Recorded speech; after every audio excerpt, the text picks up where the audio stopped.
Love that computer voice.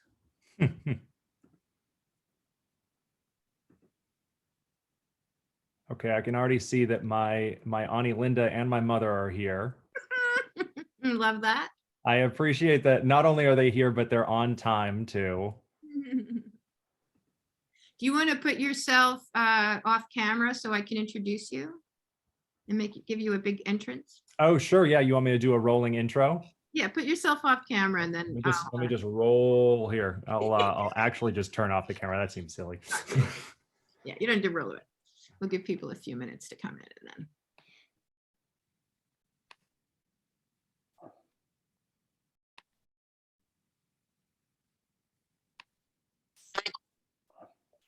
Hello and welcome everyone who is joining us. We're going to give people a couple of minutes to keep coming in. We had a very healthy response to this program, and well, we know in the age of burnout from COVID, people don't always show up to what they've RSVP'd to, but we want to give people a few more moments. And we will send, if anyone has to leave early for any reason, we will send a recording of the conversation.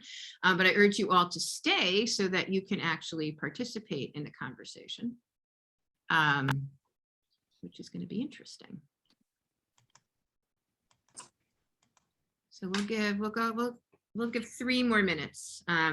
But while we're waiting and people are drifting in, I would like to draw everyone's attention to the land acknowledgement, which is something that we think it's important to recognize, which is basically that the land on which we NYU LA resides is part of the traditional territory of the Gabriel people.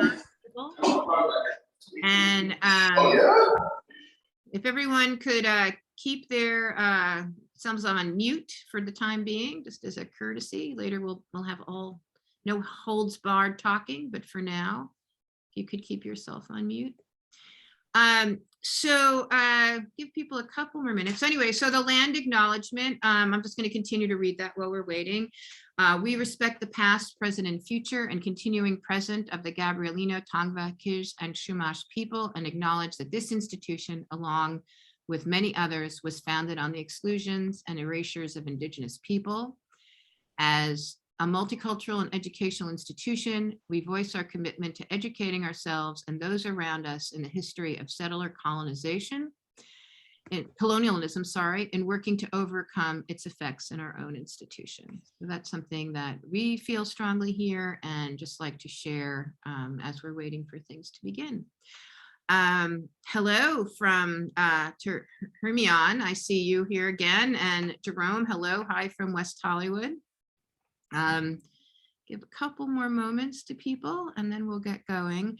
I'm glad to see many of you here. I think Brandon is quite extraordinary. I'm going to start working up to his introduction. I think Brandon is quite extraordinary.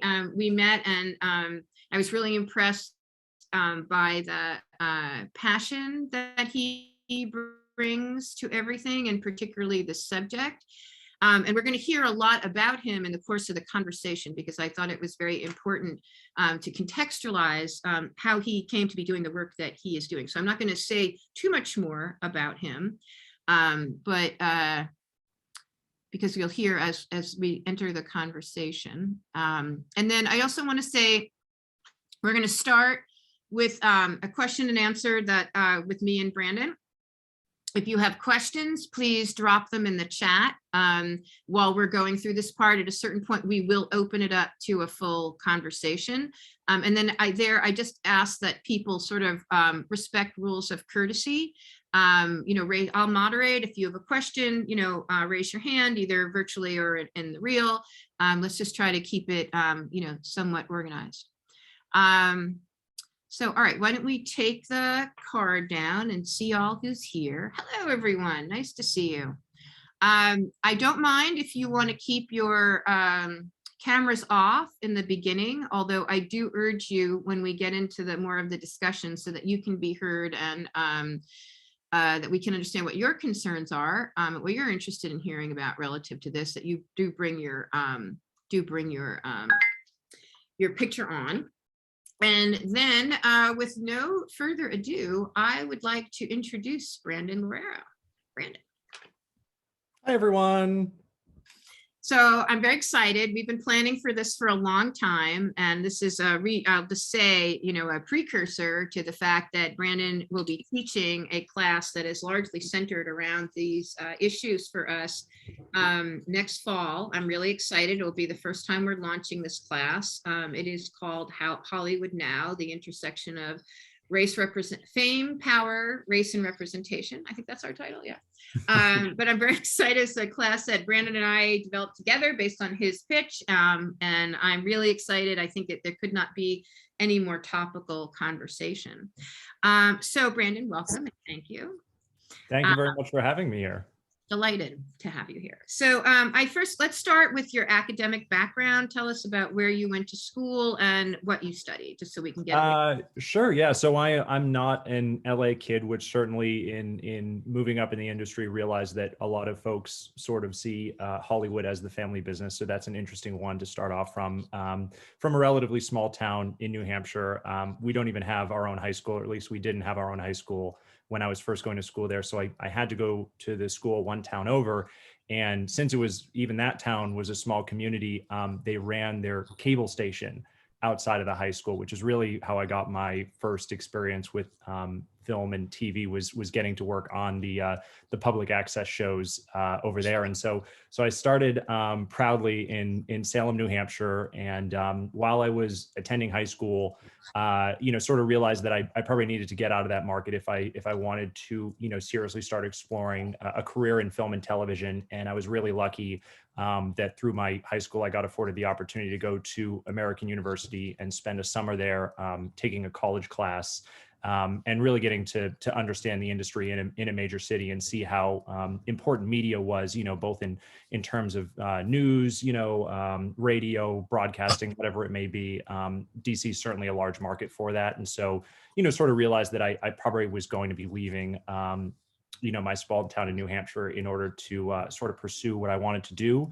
The first college, I guess, that I attended coming out of high school was the University of Tampa, which is a great school down in Florida. I met a lot of wonderful people there. I have a lot of my mentors that I still sort of rely upon to this day, and certainly think I'm going to be touching upon them a couple of times in terms of lessons that I learned. But after being down in Tampa for a little bit, I had worked on one film production down there and realized that it was going to be a while until another one came into town. And so transferred to the University of Southern California, which of course is renowned for its film program. I applied to it 3 times and did not get in. So I am not a film major, but I think that was sort of part of the lesson and the learning experience, because then I had to figure out creative ways to take film classes within my program, which was communication, and also still get internships and prove that I knew my stuff. Upon graduating from USC with a bachelor's in communication, I took a little time to work in the industry, which I think a lot of folks who get into the film industry, it's smart to sort of see how the industry plays itself out for you, see if it makes sense to go back to school, and after a couple of years kind of working in the industry, realized that I did want to pursue a graduate degree. I started with the professional program in producing at UCLA, which is fantastic. It's really just a Q&A session with folks from different parts of the industry, whether they be in marketing, distribution, production, development. And they really sort of opened my eyes to all the different jobs in the industry and sort of the training and skills that were required of each. Coming out of that program at UCLA, which awards you a certificate, I realized I wanted to get a graduate degree. And I ended up doing my MBA online at the University of Arizona, which is fantastic. It's kind of interesting in the time of COVID, how to some degree a lot of us have been online learning, but at the time it was a relatively novel idea. This was about 6 years ago now. So it was a pretty early online program, but certainly felt like I still got a lot of great experiences and was able to juxtapose my interest in the creative aspect of the film and TV industry with sort of how the business comes together. And then most recently, just this past December, I finished my doctorate in communication instruction at the University of Louisiana Monroe. And with that, I'm now using the skills that I got from that to get into teaching. And this class is really my first big foray into education. And so I'm glad to get to talk a little bit about myself, the class, and and meet so many of you folks who I hope to see in the fall. You were such a slacker, Brandon. I don't I know. My poor mother who's on this Zoom never has anything to talk to her friends about. So, how did you break in the business? What was your first real gig? Yeah, so when I was down in Tampa, it was a PA gig on the movie Spring Breakers, which is a really interesting movie to break in on. If anybody's seen it before, I mean, I didn't write the movie, I didn't direct the movie, but my goodness, it was a lot of fun to shoot. And I got that job through a professor actually, which is great and sort of symbolic of a lot of times how breaking into the industry works. Is it's not applying to a job portal, but I had been taking essentially a production 101 class with this professor down in Tampa. I was a film major while I was there, and sort of came to him after class and said something along the lines of like, this has been a great class. I'm really appreciating, all that I'm learning, getting to shoot short films. But I do think that there's probably a pretty big jump in terms of working on large scale productions. Is there a resource that you might have that I was looking for, like a book or a series of training videos. And he said, yeah, I know a movie coming to town. I can't promise you anything, but if you're willing to do anything, then I can probably get you in there. And here I went in with a head full of steam, expecting, to get to work with the director or something like that. And I was moving cones for probably the first 4 weeks of that. And then thankfully it was a relatively long production for, a lower budget movie. So over time, folks moved on to other productions and all, and I got to move up where eventually I was, kind of right onto set and getting to learn from it. And that was really, I guess, my first foray into film, and probably taught me that a career being on set was going to be very difficult, just because of sort of how demanding it is, the travel schedule, trying to make your way in these 12, 14, 16-hour days. But I did sort of feel like it was an industry that I wanted to stay in. And so quickly then, so if you could just chase your trajectory from that first entry position to where you are now at Strong Baby. Sure. Yeah. So it's been a meandering transition. So coming out of working on set on Spring Breakers, I really got into event production. I thought it was so interesting how, really once you get onto a movie set, it's not necessarily about, taking a camera and shooting something. It's about sort of getting all the elements in the correct place. And then, making sure that all your props, your lights, your actors, your director are all right there and can do their best work. And so I sort of came up with the idea at my school, which had a lot of student organizations that got a small budget from the school to throw events, to start an event coordination company, which is, again, I think just one of those things where when you work in film TV, there's never really a linear path where you're like, I obviously had to do X, Y, and Z in order to get this job. Of course, it was, I had to do A, B, C, D, E, and F. So I got to work with these student organizations to throw different events around campus. They had all pretty much started by doing pizza parties, and I tried to think of interesting contests and games and activations that we could come up with to get more people interested in those organizations. And from there, I got a part-time job with Red Bull in Tampa, running their events. And the remarkable thing about that is that they, after I had been at Tampa working for them for a couple of months, they asked me if I would be interested in moving to Santa Monica to work out of their headquarters and do sort of a similar thing with shooting and coordinating events. So I moved to Santa Monica.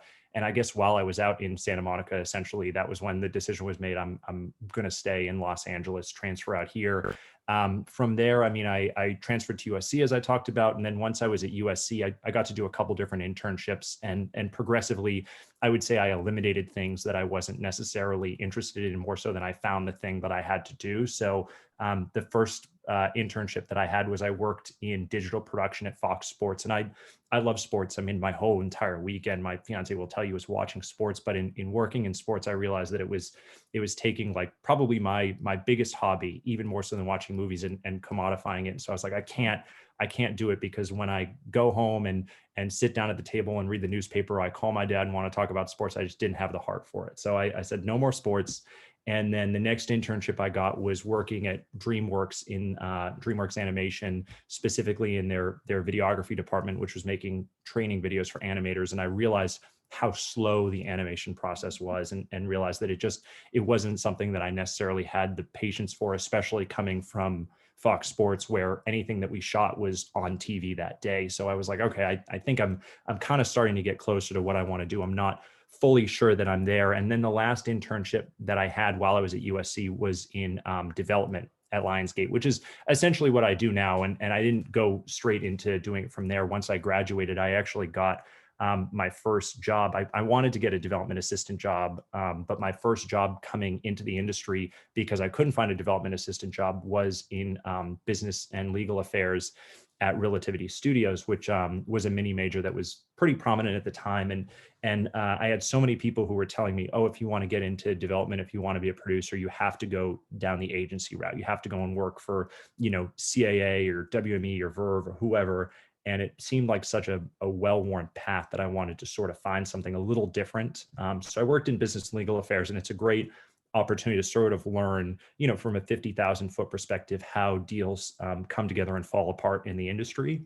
And then, of course, while I was at Relativity, they went into bankruptcy through no fault of my own, although coincidentally, it was shortly after I started there. And so it definitely, we all know it was me, which is unfortunate. And I feel bad to this day, but I was in the bankruptcy, and I had a friend who called me up one night. He was very upset. And he said, my girlfriend just gave me an ultimatum. She just got a job in Phoenix. And she told me either I go with her and we're going to stay together, or I stay in LA and we're going to break up. And I was like, oh, I'm really sorry to hear you guys broke up. And he goes, no, I'm on my way to Phoenix right now. And I said, oh, geez, well, I'm sorry to hear that you're going to have to leave your job behind. He had a great job at Paramount at the time. And he said, yeah, the thing I'm most worried about is my boss is going to realize in the morning that I'm not coming into work. Do you know of anybody looking for something? And that's sort of the right time, right place of the film industry, where I think everybody experiences it at least once, where, you can send out a million applications, you can be, looking up and down for any job. And then I had a friend call me who was like, I have a personal problem that has turned into a professional problem. Do you have a solution? And I said, the solution, I suppose, is me in this instance. So I worked at Paramount in business affairs for a couple of years, and then I actually transitioned back into development, because when Paramount was starting a new film division, they had their sort of Paramount Pictures already, but they were starting a new division called Paramount Players, which was supposed to make films for underserved audiences. They were getting set up in their offices, and I was right down the hall, and I said, hey, if you guys need any help, ordering snacks, fixing the printer, I'm here, I'm happy to help. And after hanging around enough, they just told me to stay. So that's sort of how I got back into development. And then since I was at Paramount, I got promoted a couple of times over there. So I went through sort of the assistant to coordinator to manager track. Back at the start of COVID, the guy who was running that Paramount film division was hearing that they were thinking about potentially converting the division to streaming, or at least changing the content that it was making. And he had grown up with Jonah Hill. He was an LA guy. And basically, they had talked about forming a company before and decided now is the right time, with Jonah sort of starting to make a bigger name for himself in terms of writing, directing, as opposed to just being an actor. And so they started Strong Baby Productions. I moved over there as a manager, and have since then we've been able to build up a slate of more than 50 projects now. It's film, it's TV, reality, game shows, podcasts, and today I'm certainly focusing a lot of my efforts on trying to find things for Jonah to act, write, direct in. But another big component of what we do at Strong Baby is trying to find folks who otherwise would not get their stories told, and try and assist them have a home for that process. I want to get more into that, but before we get into the specifics of the program that you're doing at Sure. Strong Baby, which is really interesting, I would just like your perspective. There's a wide variety of diversity and inclusiveness programs in Hollywood now. There's committees and departments and studies. And I'm wondering, like, what is your perspective? I mean, what's the lay of the land out there now?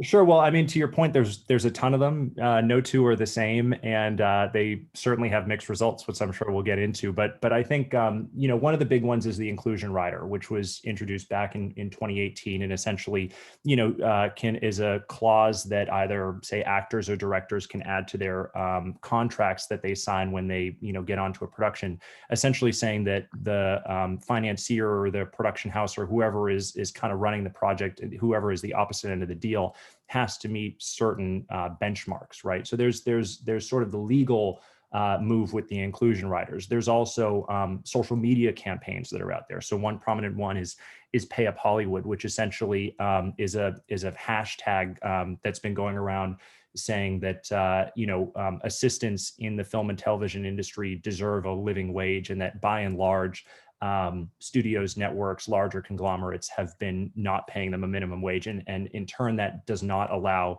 folks who don't come from a privileged background to be able to, join these organizations. I mean, to what you were talking about, Nina, there's certainly a ton of multicultural marketing campaigns and diversity initiatives within companies as well. So, for example, with Universal, when they came out with the movie Us, they had a hashtag called Us First, and they held a bunch of screenings exclusively for Black celebrities, and said that this is, the way in which we're going to be, culturally sensitive, is by having them, see the movie first and give us their reactions first, so we can take those notes before a wider release.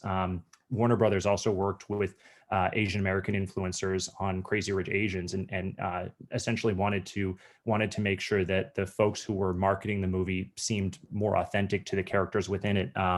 There's actually a great initiative at my alma mater at USC Annenberg, where they look at statistics in the industry, or they measure statistics in the industry to see, what percent of writers, actors, directors, producers are certain races, certain genders, and publish those findings. And a lot of times they found that, certain companies, certain aspects of the industry, have a lot more alarming findings than others. I mean, there's tests like the Bechdel test, which tells us whether or not the representation of a woman in film is adequate, right? It essentially requires that women, multiple women appear on screen and talk about something other than a man. And it's shocking how many movies do not pass the Bechdel test. There's celebrity protests. So back with the Golden Globes, there was a number of celebrities who said, we think the Golden Globes should be canceled because of the Hollywood Foreign Press Association. The membership is not diverse. And it was sort of amazing because only a few months prior, a lot of times these celebrities had accepted awards from them and talked about inclusion in the industry and how it was relatively almost fixed, but yet it wasn't, a few months later, their tune had changed. I mean, it just goes on and on. I mean, there's partnerships. Barbara Streisand has a partnership with UCLA aimed at solving societal challenges. And then in Los Angeles specifically, because I think for students who are coming from NYU's campus or even just other areas of the US to be in LA, it's important to also note that there's a ton of initiatives in Los Angeles. One of the ones is that all the different like city organizations have recently said that they want to hit certain benchmarks in terms of inclusion and diversity. There's also an effort to put a big gateway in historic Filipino town, because historically LA has not honored Filipino Americans in the same way that, say, Korean Americans or Chinese Americans have been. UCLA also has an American Indian Studies Center, which is looking to map basically the land that was formerly possessed by Native Americans. And there's also in LA County, there's a cultural equity and inclusion initiative, which essentially says that for, marginalized communities, they really should have the same arts resources as, more privileged communities. And so it's been working on getting arts programming and equipment out to those communities. So there's just a ton of them. And especially in LA, it certainly seems to be that a lot of them are coming from here as well. So, I mean, so this is all exciting, right? Because obviously a lot of underserved populations need representation. But I kind of wonder, I hear about initiatives and studies, and I wonder what's the boots on the ground impact? I mean, I'd like to, segue from that question to specifically what you're doing. But this is just your opinion, so I'm not going to hold you to that. But what's your opinion about all these things? Is it talk, or is it actually making change? Yeah, it's a mixed bag, right? So if you were to take like the inclusion rider, for example, if you Google it right now, you'll see that most of the news stories about the inclusion rider is from when it was first introduced all the way back in 2018. There isn't a ton of news stories about how it's actually been put into action. And so that's sort of the unfortunate thing, is sometimes we hear about the big announcement, but that we don't see the follow through on it, right? For Pay Up Hollywood, there was undoubtedly a couple of large companies that said, we are going to up our wages, but there was countless other companies that sort of stayed silent on the issue, right?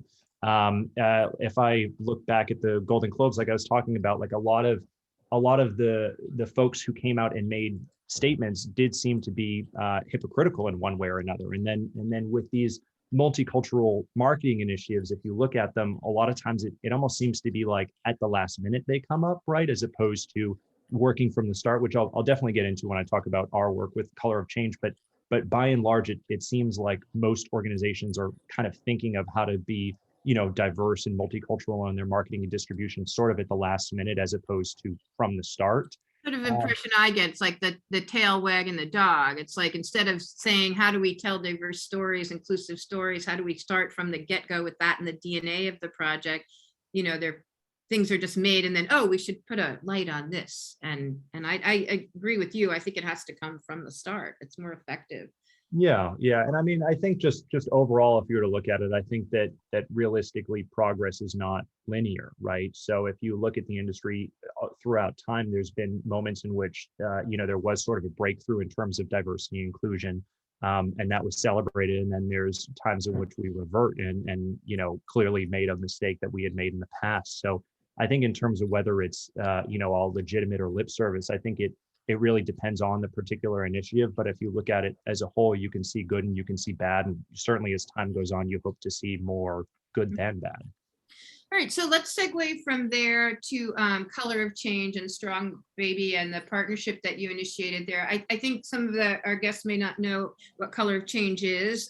So why don't you, and you've talked a little bit about Strong Baby, but why don't you talk a little bit about Color of Change first and then talk about the partnership? Sure, yeah. So Color of Change is an organization, and they've been around a long time. I think they were started back in 2005 in the aftermath of Katrina, essentially wanting to make sure that the political voice of African Americans were being represented in the area.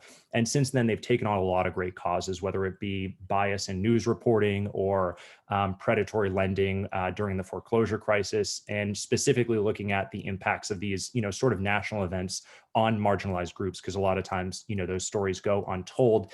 And recently, they started an initiative within the past couple of years called Change Hollywood, which specifically looks at the entertainment industry. And essentially that initiative, it's a group of folks within Color of Change who meet with Hollywood executives, actors, writers, directors, essentially whoever in the industry, wants to commit to, having positive change over time.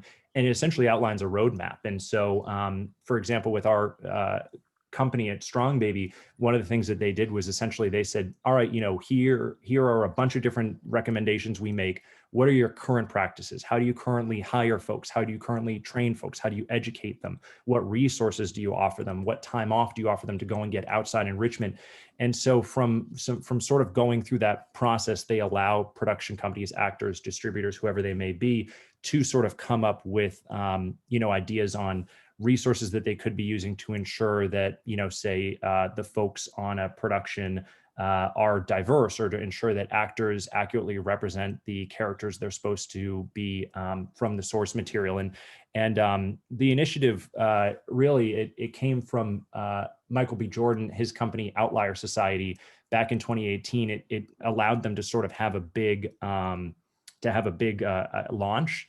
And it's one of those ones where, again, if you look at the news, essentially you would see that a lot of companies have signed up to sort of do these sorts of things, but then you're not in the public spotlight anymore. So it can be at times difficult to track just exactly, what the boots on the ground reality is of change and success.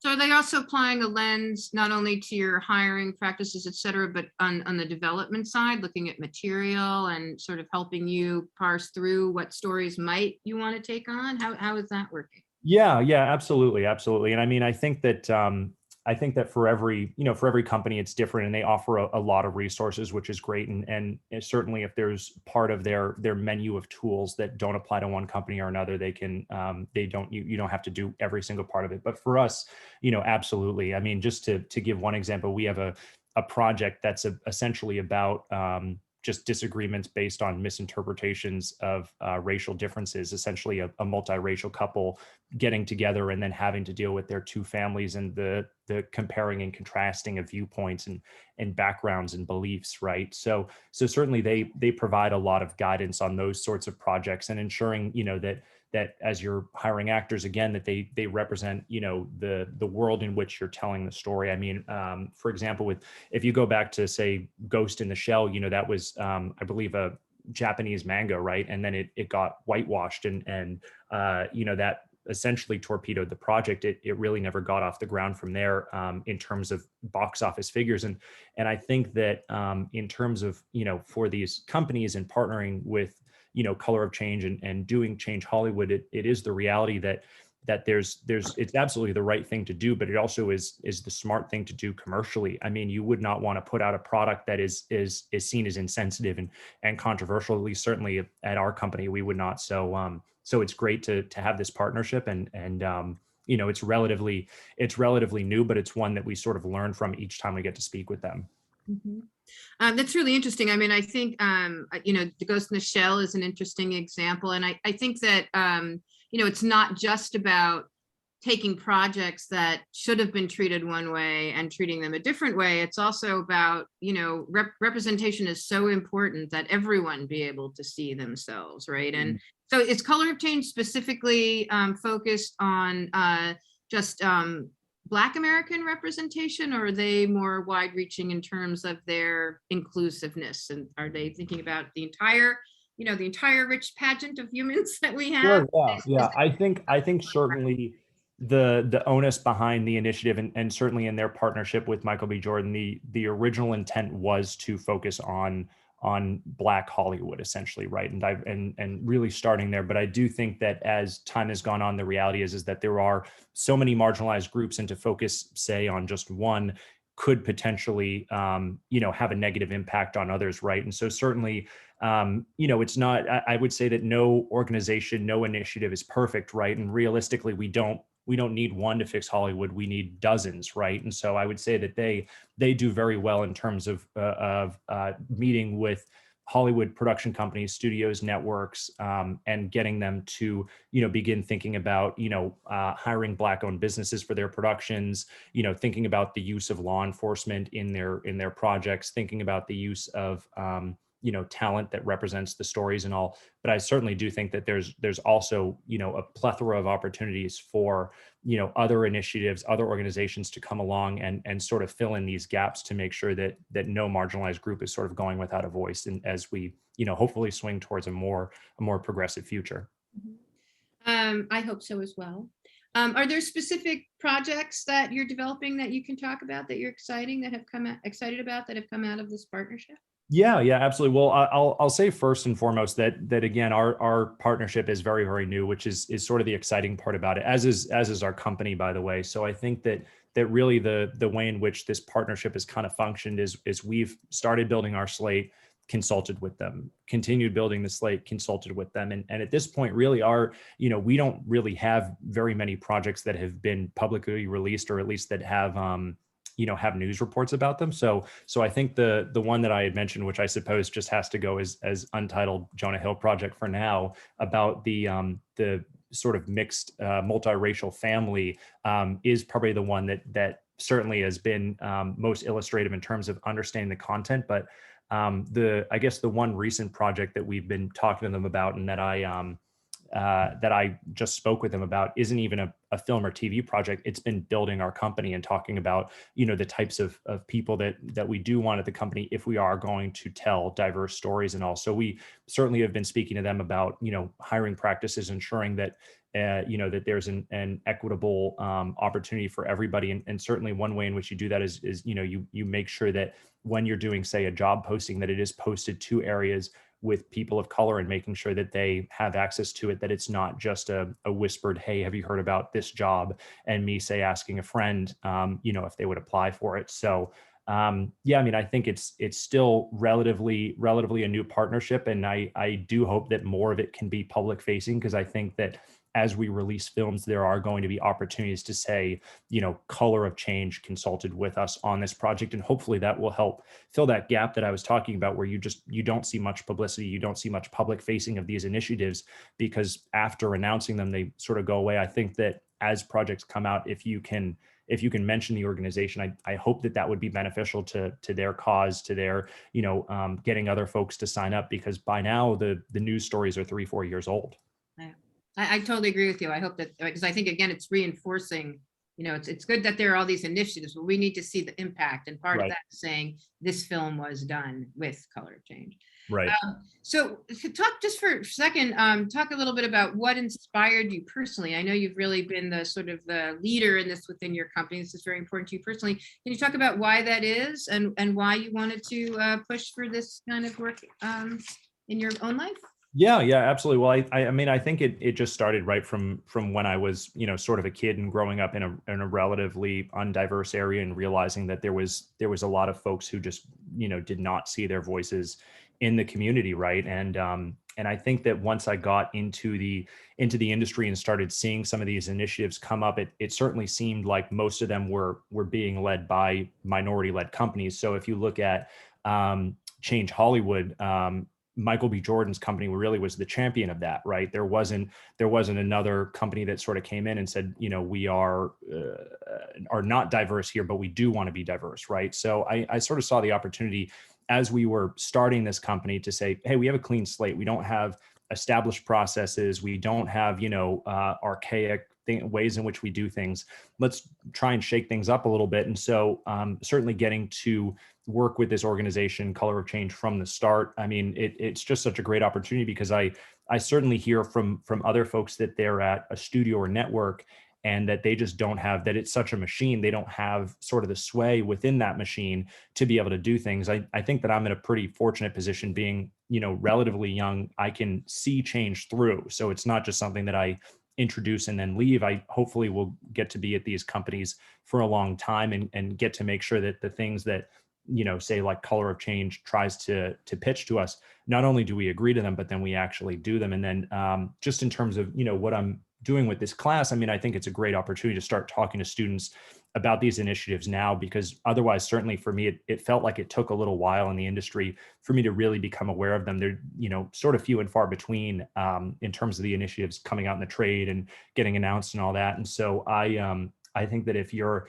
a student taking this class, and really what the assignments in the class try to gear you towards is to start thinking about, all right, once you are in these organizations, once you are in these positions, what are the things that you can do, even if however small, to try and, start taking steps in the right direction? How can you advocate? I mean, we have a very similar program in our affiliation with Young Entertainment Activists, who are also behind Pay Up Hollywood, which is the Climate Ambassadors program, which is where they train people who are interested in being advocates for sustainability. And they teach them how to be that kind of advocate, no matter where they are in their academic or professional career, right? And I think that's really important. I think a lot of times we feel like we can't merge our values with our work. We have to sacrifice values to work. And I think we're in a new world now where we can actually merge those two things very effectively. Absolutely.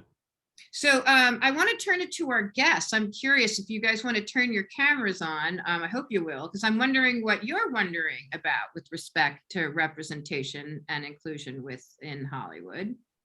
Does anyone have something that they would like to ask? And if they don't, then I'm going to ask you something. Is what brought you to this talk? Are you actors, activists, producers, directors? Why are you here? Why were you interested? So Stephanie Shipman has come on screen. So I assume that you would like to say something, Stephanie. Hello, thank you. Hi, Stephanie. Hi, nice to meet you. I work in entertainment. I was previously a showrunner's assistant for an unscripted series. So now I'm trying to find my footing in development. And much like you, I'm from a small town. Not a lot of diversity, and no one in my family works in entertainment in any way, shape, or form. And I did not go to school for it. So yeah, I want to hear your talk today to kind of get some advice on making connections and reaching out and just trying to get my foot in the door working in development. So yeah. Yeah, absolutely. I mean, I should mention too that I'll be talking a little bit about the class that I'm offering, but that's a big I guess thread throughout the course is while we're talking sort of about each of these different departments, from casting to development to production to marketing to distribution, sort of what do those positions look like and how do people get into them? So it is one thing that I'm going to be talking about.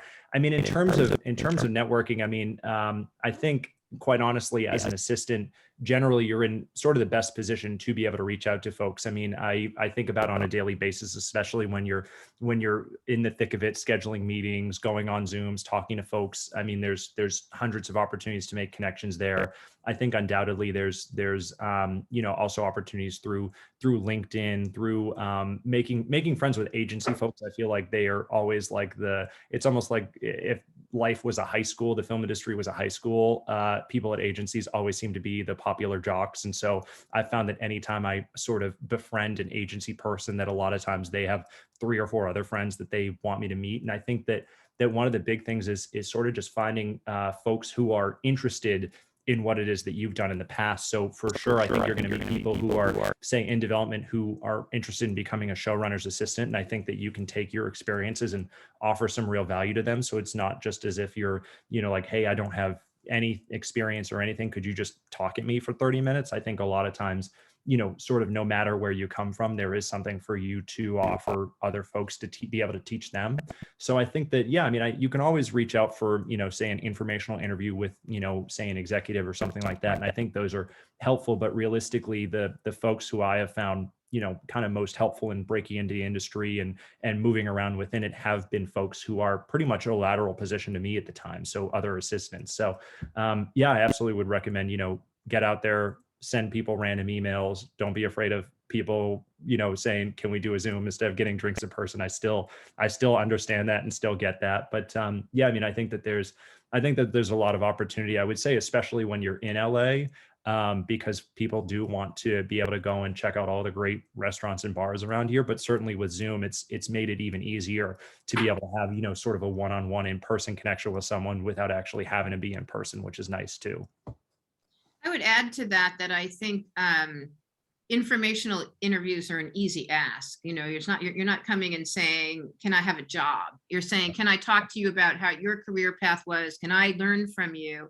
And then the trick that I always tell students is at the end of the interview, if you felt like you genuinely connected, the end of the meeting, to say, is there one other person in your network that you think I might connect with, right? And then you can follow up with that person. It gives you reason to follow up with person A and say, thank you so much for the introduction to person B. It gives you a reason to keep circling back to people.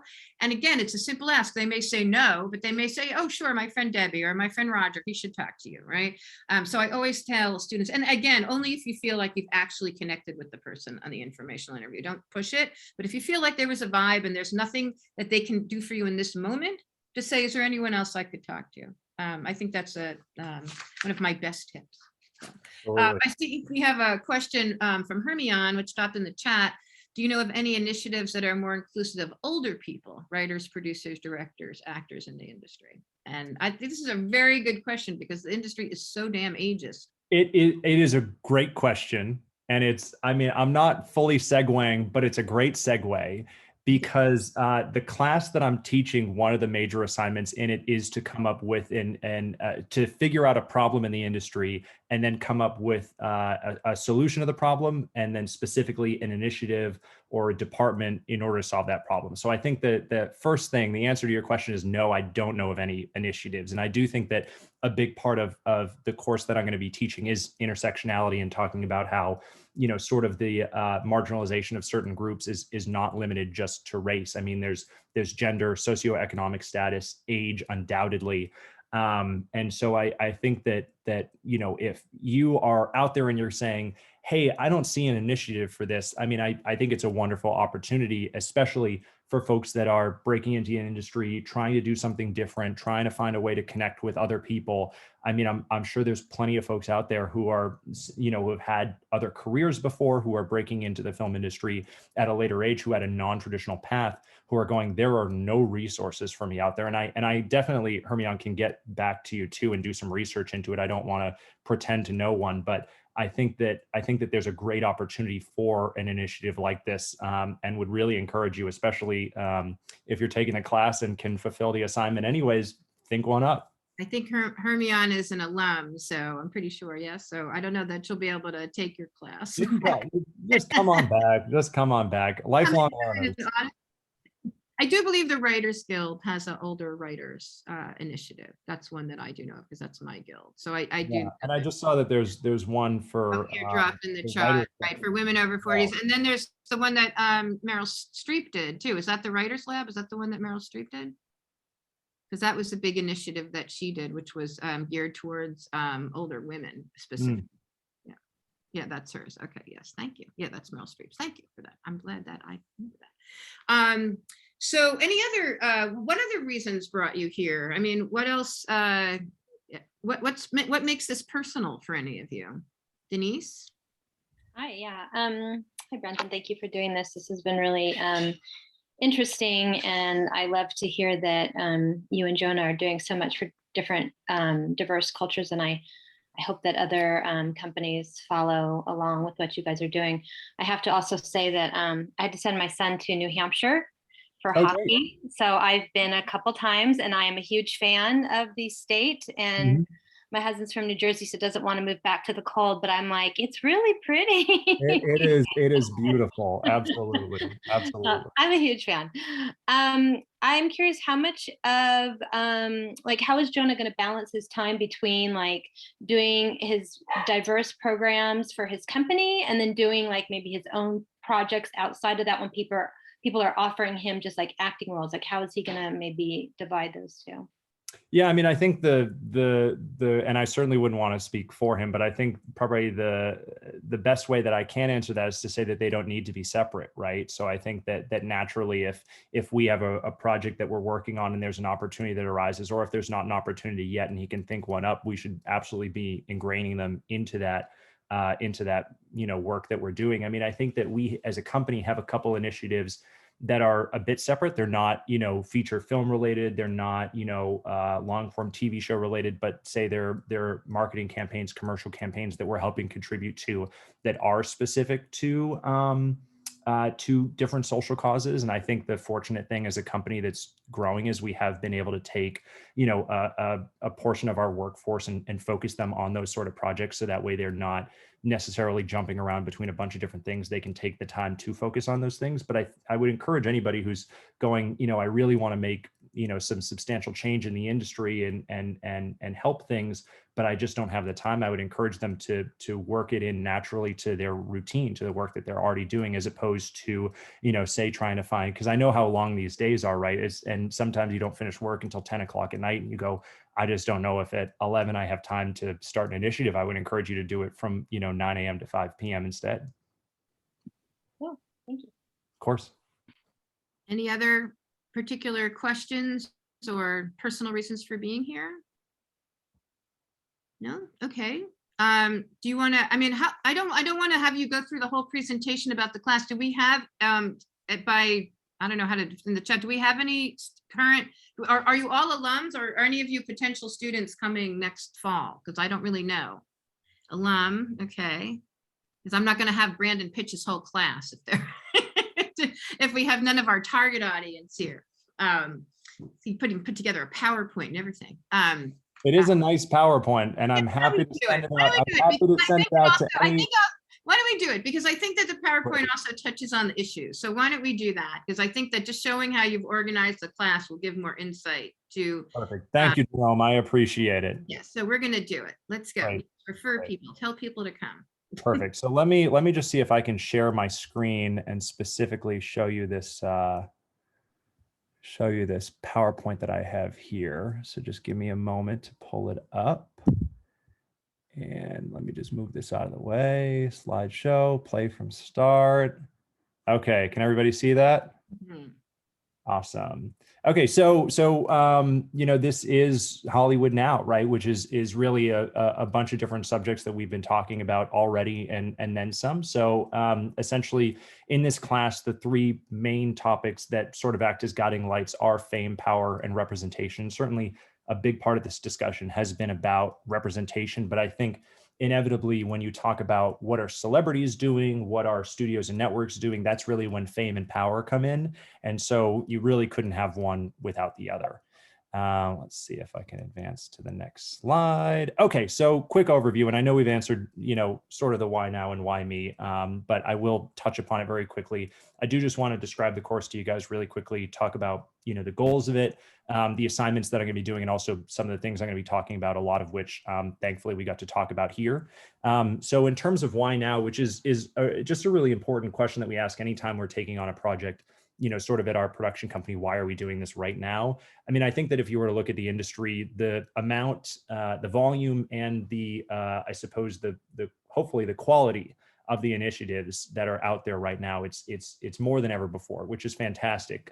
It seems like every organization, every actor, at some point has had something to say on one of these. And if you look across the industry, they're starting to become things like inclusion writers and diversity departments starting to become more commonplace. So it's not necessarily just something that one organization has or another organization has. And as I was talking about, in terms of why I want to teach this class, it's because I am one of these folks who are spearheading a partnership with an organization while actively trying to run a production company. So I'm sort of straddling the fence in between trying to, be an activist, trying to be an educator, trying to be a producer in the industry. And really what I want to do is make sure that as I'm sort of going through these things and having hiccups and learning things along the way, I do want to try and share that information with, the next generation. So if I were to talk just really, really quickly about what the course is like, the first thing that we're really talking about is just how, if you were to look at Hollywood in the past, both in terms of its structure and the content that it puts out, how do you see fame, power, and representation manifest, right? So talking about the studio system of years past, talking about the films that came out that had poor representation over time and maybe improved, but then maybe took a step back. We're also going to be talking about where the industry currently stands on issues of representation and equity, which is a big subject that we've kind of gone over today, which has been great in terms of, there's good and there's bad, and there's lip service and there's very effective initiatives. We're also going to be talking about the steps that we can implement in the future. And so that's a lot of the assignments in terms of learning what folks in the past have done, different companies, organizations, individuals. How can we learn from them? And I intend on bringing a lot of guests into the class in order to do Q&As with the students, in order to provide real world examples. So that way, if you're a student in the class and you hear about, say, a whitewashing controversy, you don't just kind of soak it in and walk away from it. You think about, well, if I was in that position, what would I have done? And how can I fix that sort of issue from happening again in the long term? So that really parlays well into the goals. So first and foremost, we're going to look at films that have come out and just talk about how fame and power impacted how that movie was made and how that movie was distributed. Ghost in the Shell is a great example of that. We're also going to be talking with industry professionals in various departments. So I think my background is in development, but I think it's important that even if you're definitely interested in development, that you get a feel for a bunch of different other departments, whether it be casting, marketing. I think each one of them have some degree of responsibility for improving representation and correctly utilizing the power that they have in the industry. Another big one is that, we're going to be talking a lot about theoretical lessons, looking back on it, some of the readings, what sorts of things do, say, academics and experts believe we should do, but how do we actually apply that to a concrete problem? And then, of course, the big one that I want students to be able to come out of the class with is effective initiatives that they can use in future places of work.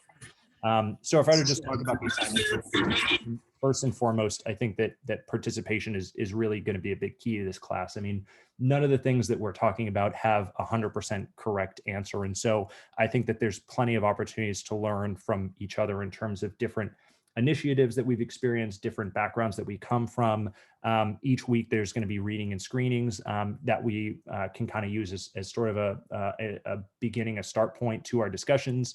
One of the assignments is that students are actually going to have to go out and talk to an industry professional to learn, maybe how that professional is interacting with race and racism in their job. From there, you're going to try and solve a problem, and you can certainly use a problem that the industry professional outlined, and generally you should start with just a single problem. There's one, say, movie that is having an issue with its marketing campaign. what are we going to do? And then that parlays into the final assignment, which is creating a whole department or organization that actually would address that sort of issue in the long term, and potentially even address other issues in the industry. The lecture topics, thankfully, we've gotten to go through a lot of them. We're definitely going to go through, past examples of representation of race. We're going to talk about intersectionality, how gender, socioeconomic status, certainly age, relate to race. We're going to talk about power and fame. And I think it's really important too to talk about the different positions within the industry. So I'm going to be talking about representation, about development, casting, production, marketing, distribution. As I was kind of saying before, I think that each bears some responsibility in terms of improving representation. And I know for some students, it might be their first time in LA. They might not be from LA. So I certainly want to talk about LA culture, the poverty that does exist in LA, and also some initiatives to, try and help out marginalized groups within LA. Then we'll bounce back to the industry, specifically talk more about industry issues and measures to improve them. And I'm really going to wrap up with what it's like working in the industry, how to find success in the industry, and hopefully how to parlay that success into actually using some of these lessons in diversity, inclusion, representation, equity.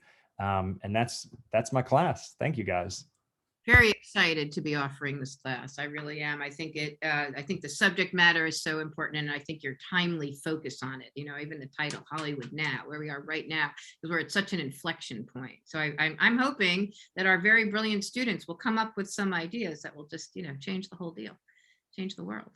Yeah, absolutely. We'd love to see it. I think that the biggest goal of this class is to educate current NYU students on what's going on in the industry, have them identify instances in which they've gone a little wrong, and give them the tools to be able to go out into their, entry-level jobs, whatever it may be, and start making change and have, decades to do it, as opposed to trying to do it on their way out of the industry. So I would really encourage anybody who's watching this back and thinking about taking this class. I think it's one that is actually going to change your experience in the industry, and you're going to do a lot of good. And the film industry really needs a little bit of good right now. Well, the world needs a little bit of good right now. So Absolutely. where we can bring the good from anywhere is what I support.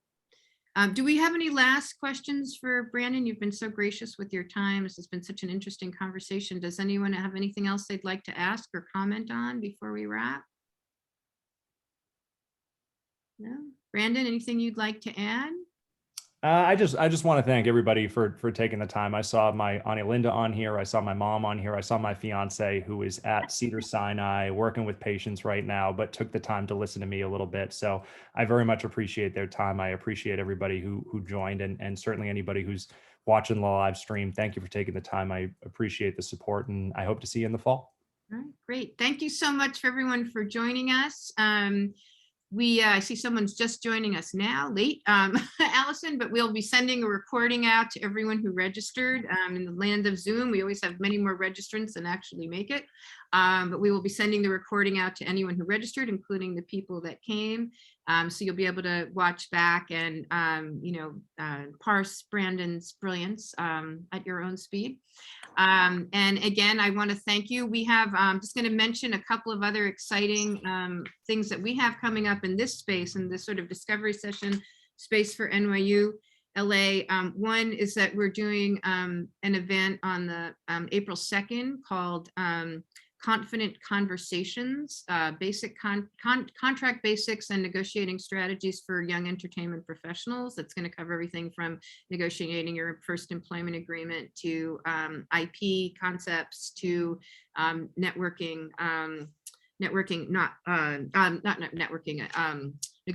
mock negotiations. End of the day, I'm tired. Mock negotiations.